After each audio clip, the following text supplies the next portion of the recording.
Don't thank me. Welcome back, guys, to Fog Entertainment. We are at the midway point of Par Season 4, and damn, a lot of things are hitting the fan in this episode. We do kick off the episode with Paz and Angela, and she basically says that she thinks Jamie's innocent. You know what? Paz could have played the older sister role, the sibling, or the family members. Like, well, he done you dirty, it doesn't matter. Give him the death penalty, but she's like, you'll get Jamie off. Will Angela get Jamie off this episode? We will have to wait and see. But our sister's kind of giving her that. Then we get Silver sitting with Ghost. Ghost isn't too pleased that he's his attorney now. And he's like, my attorney? I'm not angry. No, I'm not scared. I'm fucking angry, man. Which I think was fair enough. Angela then confronts Mike, brings the evidence to him about there was no proof on the surveillance tapes that Ghost actually put the gun back, but he's like, no, we're not bringing this up. And I knew at this point, right, this ain't looking good. And then Sax comes in, they find out in the finances of Ghost that Tommy, he gave Tommy a $1 million loan, so to speak. Well, that's the way Ghost tries to say it, but damn, it's not really happening like that. Then we get Teresi, he's in jail, he's working out.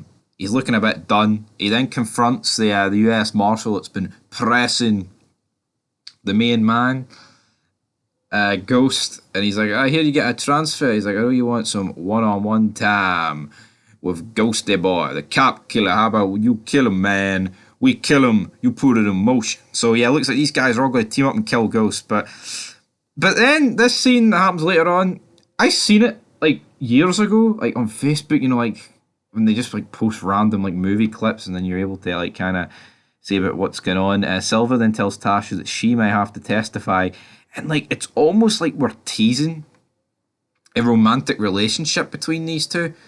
Will it go anywhere? I'm not too sure. Lakeisha, she rolls a blunt, and Tommy's like, you can roll a blunt. And she's like, well, you white boys don't usually roll blunts.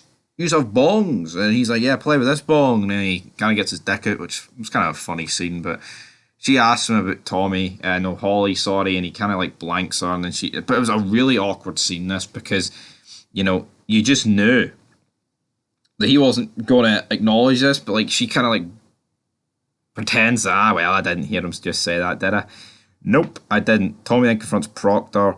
Proctor's obviously off the case, though. And, you know, he's having a meal with his daughter. Angela confronts him, and looks like she is actually going to job out this entire case, undermine everybody, damn it. Hard Stern then turns up, and he's like, hey, Ghost, if you want any money, you can get it from me. And he also does the same to Tasha later in the episode, but then later in the episode, she actually makes the phone call to him for some money. Like, imagine Ghost, like, she knows that Ghost is getting it, right?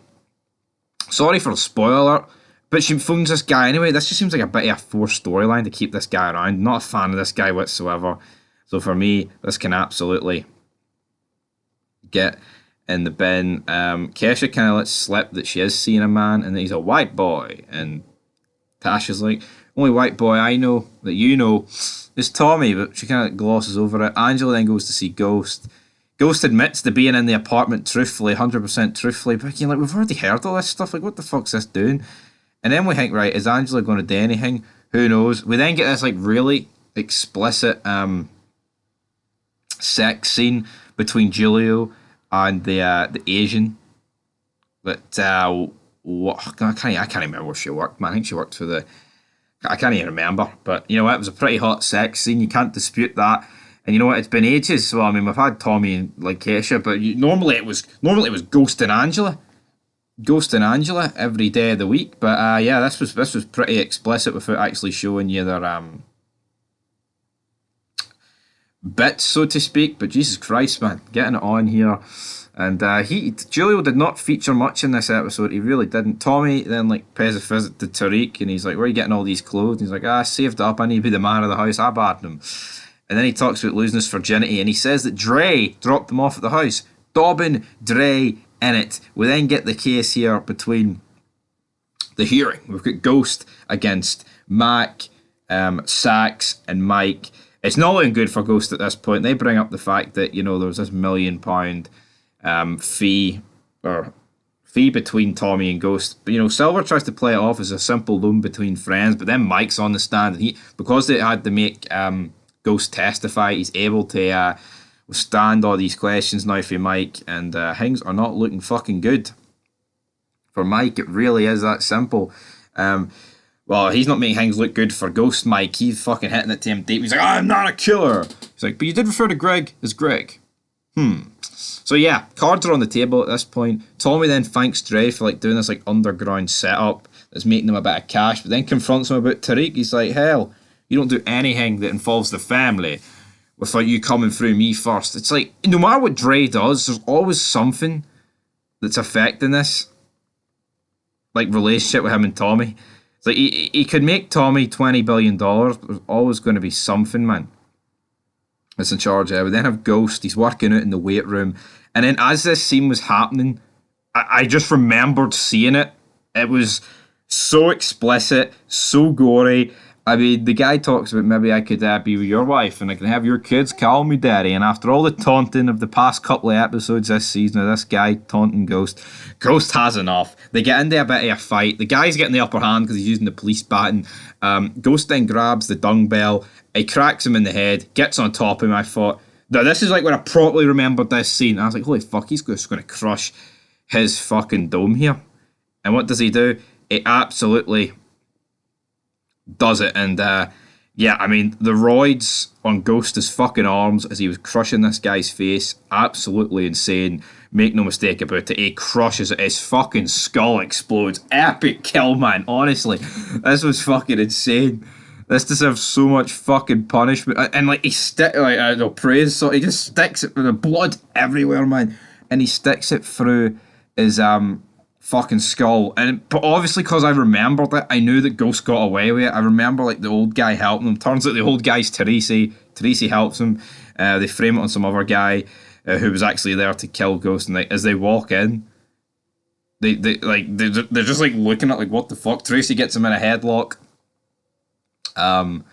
Absolutely insane stuff going on here, and Tracy realised like, he just killed him, so maybe I confirm. But Tracy took a risk, I tell you, getting this guy in a fucking headlock, because he got him in a headlock while he had the shiv. I mean, I know Ghost was kind of like restraining him at the same time, but yeah, Tracy made his bet here and he decided to stick with Ghost, and I think it was the correct decision. Like, now you can use Ghost, he's got this leverage on him as well. And we'll see how it goes, but they make it look like he did it and hang the guy who came in. Tasha then confronts Tommy about Lakeisha. He finally reveals that he's the one that actually he did kill Holly, and he never knew she was pregnant, because if he knew she was pregnant, he never would have done it.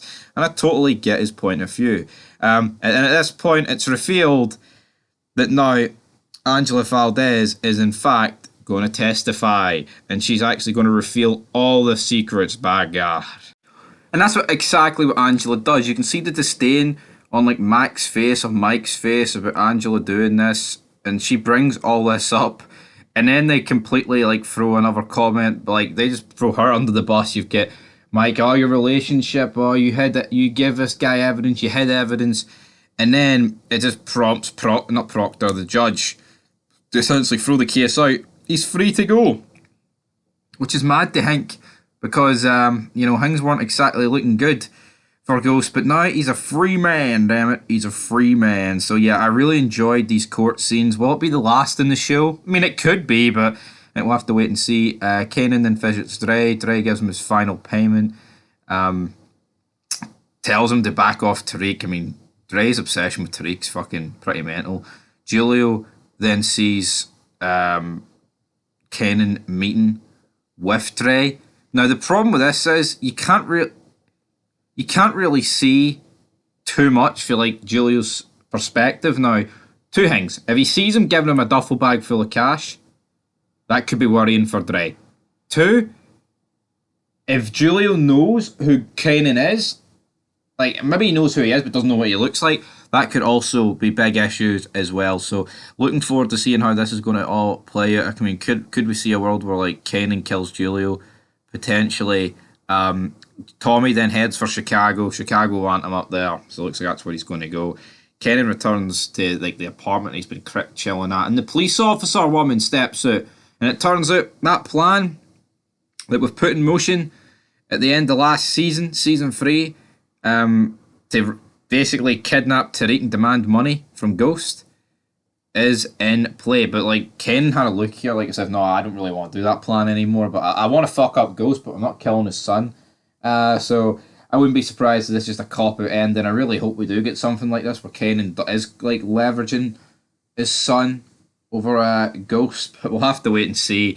A good episode, but it just feels like we wasted. I mean, I don't want to say it's a waste. Maybe that's the wrong terminology, but like we just did so much this season around this court case just for Angela to jump sides again. It's like, for fuck's sake, man. See if her and Ghost end up in a relationship again. Oh my god, man, this show. Sometimes it's phenomenal. It really is. Like sometimes it is fantastic, and then there's times where it just does so much like questionable shit, like the killing in the gym room in prison, man. Epic. I am going to give this episode an 8 out of 10. Let's see what the second half of season 5 delivers. But anyway, till next time, peace.